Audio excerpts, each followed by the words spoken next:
사랑하는 시흥동산교회 성도 여러분, 새 아침이 밝았습니다.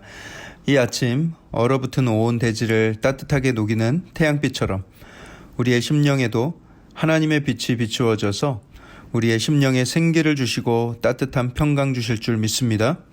오늘 2021년 1월 12일 화요일 시동을 위한 메시지입니다. 하나님께서 우리에게 주신 말씀은 누가복음 5장 1절에서 11절까지의 말씀입니다. 누가복음 5장 1절에서 11절까지의 말씀. 예수님께서 게네사렛 호수에 오셨을 때의 일이었습니다. 게네사렛 호수란 갈릴리 호수로 더 알려져 있죠. 수많은 사람들이 예수님이 전하는 말씀을 듣기 위해서 몰려들었습니다. 그러자 호숫가에 있는 배 두 척이 있었고 또 거기서 어부들이 그물을 정비하고 있었는데 예수님이 그 배들 중에 하나에 오르셨어요. 그 배는 시몬의 배였습니다. 시몬은 훗날 베드로라는 이름을 얻게 되죠. 예수님은 시몬에게 배를 육지에서 좀 떨어뜨려 달라고 부탁을 합니다. 그리고 예수님은 배에 앉아서 가르치시고 무리들은 호숫가에 앉아서 말씀을 전해 들었습니다. 이 얼마나 멋진 무대입니까? 말씀을 다 마치시고는 그냥 돌아가셔도 될 텐데 예수님이 약간은 좀 의아한 말씀을 하세요. 약간 좀 생뚱맞죠? 시몬에게 깊은 데로 가서 그물을 내려라. 깊은 데로 가서 그물을 내려 고기를 잡아라 이렇게 말씀하셨어요. 예수님은 목수의 아들에다가 또 예수님 자신도 지금까지 목수일만 하며 살아오셨습니다. 반면 베드로는 평생 고기만 잡아오던 어부예요. 베테랑 어부죠. 그런데 지금 목수가 어부에게 고기 잡는 법을 훈수를 두고 있는 상황인 거예요. 더군다나 시몬은 밤새도록 그물을 던지다가 이제야 육지에 다다랐어요. 한 마리도 못 잡았어요. 요즘에야 나일론으로 그물을 만들어서 낮에도 그물이 물고기들 눈에 잘 띄지를 않지만 당시에 쓰던 그물은 삼배 같은 재질로 이렇게 꼬아서 만들었기 때문에 무조건 밤에만 그물을 던질 수 있었어요. 밤에만 낚시가 가능했던 거예요. 게다가 이제 막 그물을 다 거두고 거의 다 씻어서 잘 정비해 놓은 상황인데 이런 상황에서 만약에 여러분들 같으면 그 목수 예수님의 말에 여러분들은 어떻게 반응했을 것 같습니까? 여러분들은 베테랑 어부였다면 말이죠. 네, 맞아요. 저도 그랬을 것 같아요. 저 또한 말도 안 되는 소리 마슈. 고기들이 뭐 다 눈이 멀었는 줄 아슈? 하면서 그냥 웃어 넘겼을지도 모르겠어요. 아니면 안 그래도 밤새 한 마리도 못 잡았는데 이 사람이 누굴 놀리나 하는 그런 마음도 있었을 것 같아요. 하지만 5절을 보세요. 시몬 베드로는 선생님, 우리들이 밤이 새도록 수고하였으되 잡은 것이 없지만은 말씀에 의지하여 내가 그물을 내리리이다. 그렇게 하고 다시 씻어뒀던 그물을 다시 챙기고 배에 노를 저어서 다시 호수 깊은 곳까지 나아갔습니다. 제가 여기서 깨알 같은 자랑을 좀 하자면 제가 그 갈릴리 호수에 가서 그 배를 타봤지 않겠어요? 할렐루야. 그런데 호수 중앙까지 노를 저어 가기가 만만치 않은 호수예요. 굉장히 큰 호수입니다.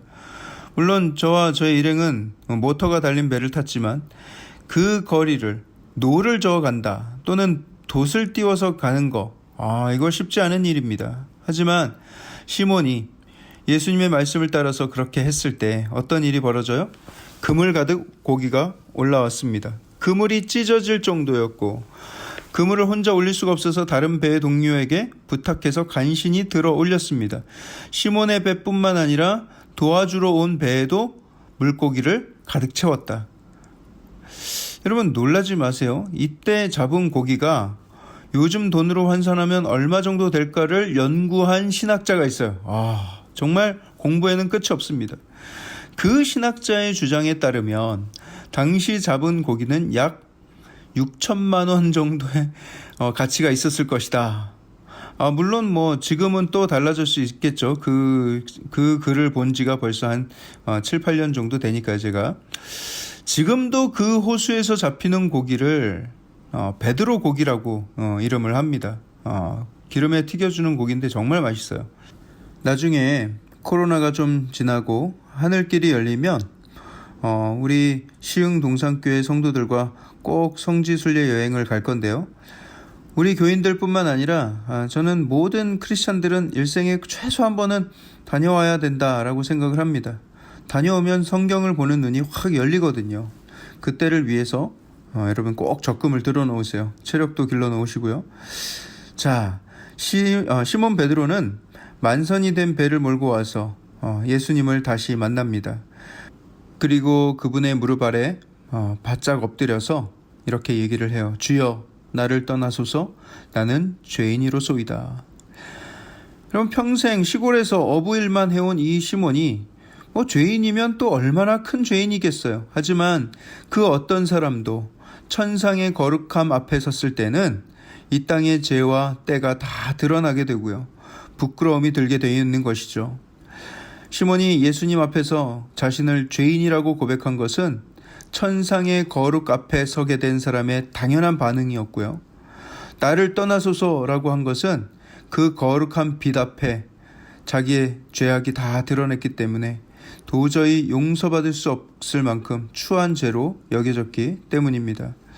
우리의 삶 속에서 평상시에 짓는 죄에 대해서 우리는 큰 죄책감을 갖지 않고 살아갈 때가 많습니다. 세상에 있다 보면 점점 더 죄에 무뎌지고요. 나보다 더 큰 죄를 짓는 사람들을 보면서 위안을 삼기도 합니다. 하지만 우리의 죄는 남들과 비교돼서 심판되지는 않을 것입니다. 우리의 죄에 대한 심판은 상대평가가 아니라 절대평가예요. 거룩한 하나님 앞에 서면 그 광명 아래서 우리의 더러운 죄가 낱낱이 다 비춰지는 것이죠. 우리 스스로 해결할 수 없는 그 죄의 문제, 아무리 스스로 씻으려 해도 씻기지 않는 그 더러운 죄는 오직 예수 그리스도의 보혈의 피로만 씻을 수가 있습니다. 우리가 나의 죄를 대신하여 십자가에 달리신 예수님을 믿고 또 나의 죄를 그 발 앞에 내어놓고 회개할 때에 예수님은 그 죄를 십자가의 보혈로 다 깨끗하게 씻어주시는 것이죠.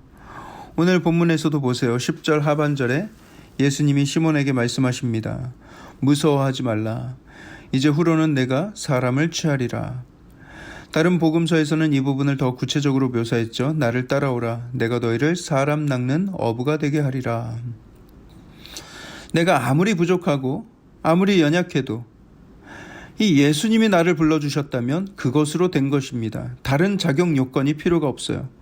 사람을 취하는 것, 사람을 낚는 어부가 무슨 의미인지, 뭘 하라는 건지 베드로가 다 이해하지 못했을 거예요.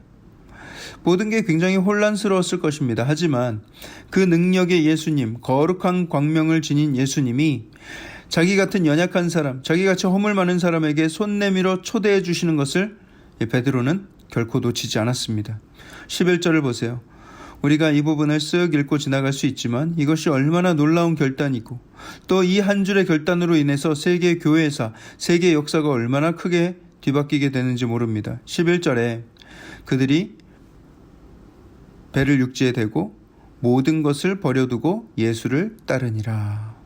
여기에서 그들이라는 것은 베드로와 그의 형제 안드레 그리고 동업자였던 세베대의 아들들 야고보와 요한입니다. 집 한 채 가격과 맞먹는 어선, 시가 약 6천만 원 상당의 갓 잡아 올린 싱싱한 물고기, 이런 모든 게 그들의 얼마나 지금까지 가치 있게 쫓아다녔던 것들입니까? 그러나 땅에만 머물던 그들의 시선이 하늘의 존재를 만났을 때 이 땅에 그 어떤 것도 가치가 없다는 것을 깨닫게 된 것입니다. 사람을 낚는 어부가 되는 것이 어떤 의미인지 다 알지 못했지만 나의 죄를 해결해 주시고 나를 하나님의 일에 초대해 주시는 그 초대가 너무나도 기뻤고 또 그렇게 반응하며 따라갈 수가 있었던 것이죠.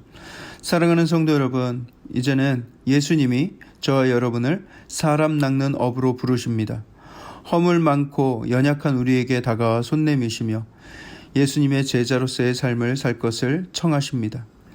많은 희생과 내려놓음이 요구되는 길입니다.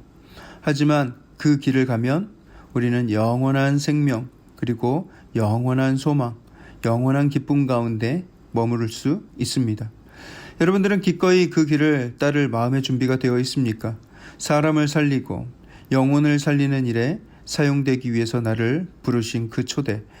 여러분, 그것이 얼마나 귀하고 복된 초대인지를 묵상하게 되는 오늘 하루가 되길 축복합니다. 감사합니다. 행복한 하루 보내십시오.